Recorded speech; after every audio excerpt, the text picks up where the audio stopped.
Good morning, praise Lord. Welcome to this video. ஏம்மா இந்த மாதிரிலாம் சாட்சி சொல்லிகிட்டு இருக்க காலங்காத்தால அப்படின்ட்டு சில பேர் கேட்பாங்க. வீட்டில் வேலையை பார்க்க வேண்டியது தானே அப்படின்னு சொன்னவங்க இருக்கிறாங்க.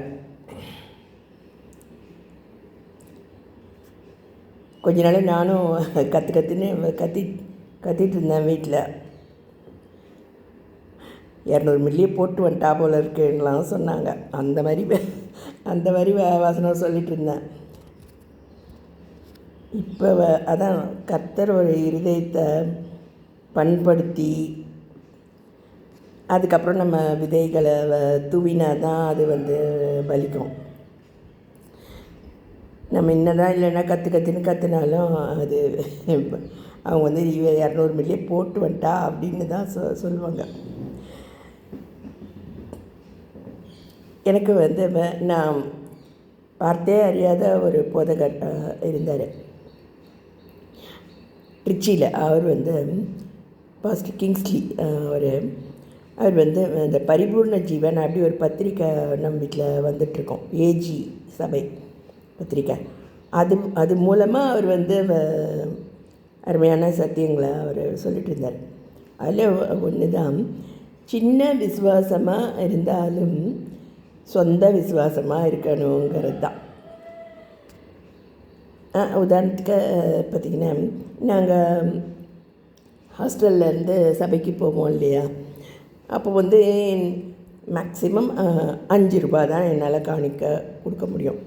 ஏன்னா எங்கள் அம்மா மந்த்லி பாக்கெட் மணியை 50 ரூபா தான் கொடுப்பாங்க. அதனால் காணிக்க 5 ரூபா போட்டுடுவேன். ஆனால் அதுக்கு என்னோடய பர்ஸை சில சமயம் அங்கேயே போட்டு வருவேன். மாரி எனக்கு மணியோட வேல்யூ அதெல்லாம் எனக்கு தெரியாது. ஸோ இது பண்ணிட்டுருந்தேன். அதுமாரி எனக்கு பேரே 5 ரூபான்லாம் இருந்தது. கடைசியில் நாங்கள் கரெக்டாக ஒப்பு கொடுத்து அபிஷேகம் பண்ணப்பட்டு வெளியே வந்துட்டோம் தரிசனத்தோட. ஒவ்வொருத்தருக்கும் தீர்க்க தரிசனம்லாம் சொன்னாங்க. அப்படி வெளியே வரும்போது பாஸ்டர்மா என் கையில் 50 ரூபா கொடுத்தாங்க. உனக்கு இருக்கிற இந்த பலத்தோட போ அப்படி சொல்லிவிட்டு, நீ போக வேண்டிய தூரம் வெகு தூரம் அப்படி சொல்லிட்டு அவங்க என் கையில் 50 ரூபா வச்சாங்க.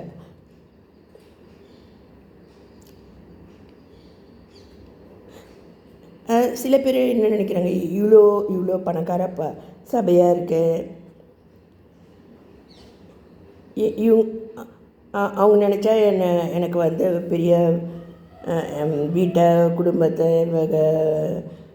நிர்மாணிக்கிறதுக்கு எல்லாமே அவங்க செய்ய முடியும் அவங்களால.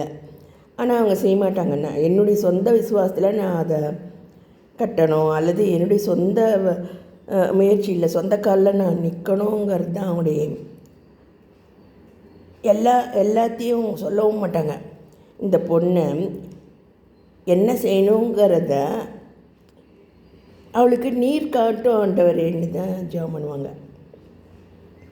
எல்லாத்தையும் நீ இப்படி போனோம் அப்படின்னா அவங்களே நான் டிபெண்ட் பண்ணோன்னு அவங்க சொல்ல மாட்டாங்க.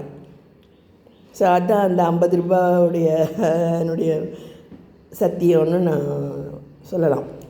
இப்போ அது ஒரு கோடி ரூபாயாக பெருகி நிற்கிது இல்லையா? அதுபோல் சின்ன விசுவாசம்னாலும் சொந்த விசுவாசமாக இருக்கணும். நம்முடைய சொந்த காலில் நம்ம நிற்கணும். எல்லாமே இன்னொருத்தர் சொல்லுவாங்க, இன்னொருத்தர் கொடுப்பாங்க அப்படின்னு நினைக்கிறது ரொம்ப தப்பு. அதை நான் சொல்ல வரேன். இது எங்கள் பாஸ்டர் கிங்ஸ்லியுடைய போதனை.